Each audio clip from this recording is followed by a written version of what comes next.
Mr. Johnson, are you running for president? Mr. Johnson, are you running for president?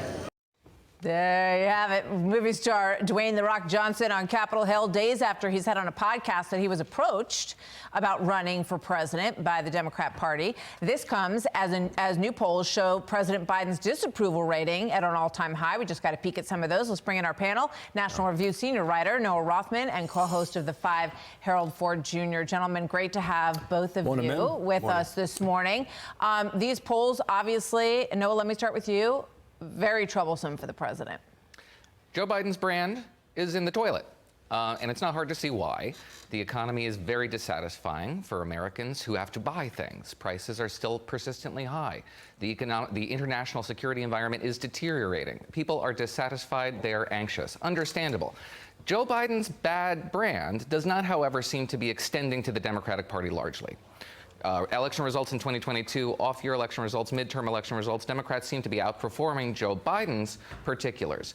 So what this tells me, there's very few things you can predict about 2024 at this stage. What you can predict is we're going to see a negative campaign from this president like we've never seen, the like of which I don't think America has ever witnessed. The effort is going to be to establish a choice election, not a referendum on Joe Biden's incumbency, and remind voters about who the Republican Party is, and particularly if their nominee is Donald Trump, about what his administration entailed in personality terms and about the things they didn't like. Americans, for example, really didn't like January 6th, opinions to the contrary notwithstanding, and Americans will be reminded of that just about every hour on the hour.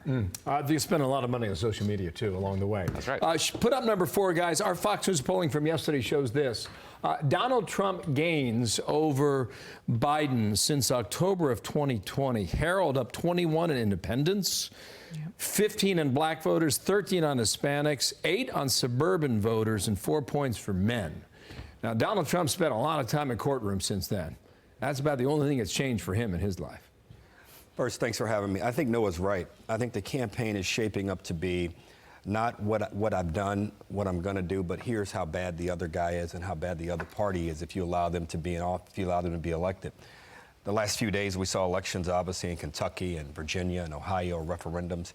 Abortion remains, or women's health care in the name of abortion remains one of the top issues, certainly most compelling issues.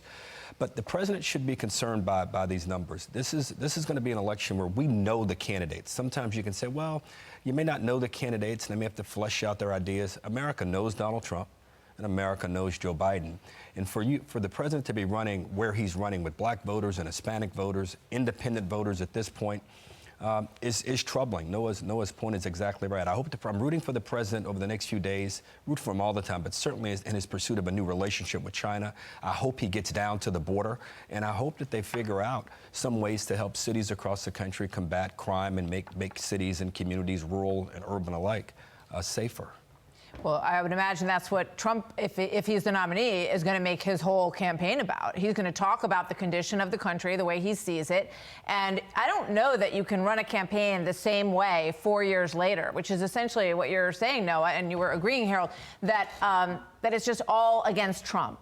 You know, that's exactly what Biden just presented, an alternative to Trump in 2020. And now he's had 4 years as president. And when you see the deterioration in Hispanic voters and black voters for the Democrat Party, I mean, you know, it's been said that those kind of numbers, you can't win as a Democrat with that kind of deterioration in those two areas. No, that's the fraying of a coalition in a direction that is probably fatal for a national Democratic presidential campaign. The question outstanding is whether Donald Trump can exert the kind of discipline that he needs to project and to popularize a message around the positive aspects of his term in office, or whether voters just simply don't care, whether voters compartmentalize the bombast and the rhetorical displays, the excess rhetorical displays. We've had this news cycle around the vermin comment, right?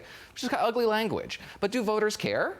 Are voters going to simply compartmentalize that and say that's just what you get with the guy and it's worth it for XYZ outcomes? That's a big outstanding question. Look, Republicans are going to have to, not only will it be just about Trump, but you think about in the last several weeks, the Republicans booted out their Speaker McCarthy. It took them several times to elect a new speaker. You look at the fact that they can't approve Pentagon officials because you have one senator from Alabama who's blocked everything. These things populate, I think, in voters' minds, and they may say, well, Biden may not be the best, but I don't want this chaos. And when you run against someone, I think it's fair to say this is what you're going to get if you bring this person into office or bring him back into office. Again, for me, the two of these candidates, and Joe Biden is a friend of mine, but they bring out the absolute worst in their supporters.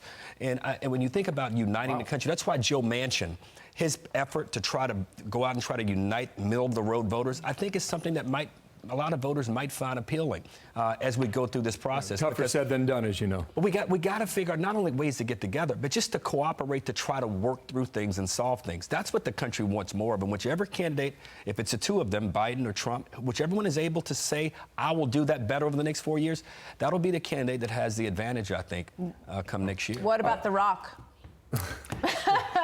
Look, I'm a fan. Throw him into the I'm a mix. fan. I like the guy, and God bless him. He's got skills. I hope this is not a real thing. This country doesn't need any more celebrities in the presidency who think that's a platform from themselves. We'll see if you get your wish. We need less temperature. Thank you, Noah. Thank you, gentlemen. Harold. Go Bengals. Good to see you Well, both. I need that. Thank you very much. I'm Steve Ducey. I'm Brian Kilmeade. And I'm Ainsley Earhart. And click here to subscribe to the Fox News YouTube page to catch our hottest interviews and most compelling analysis.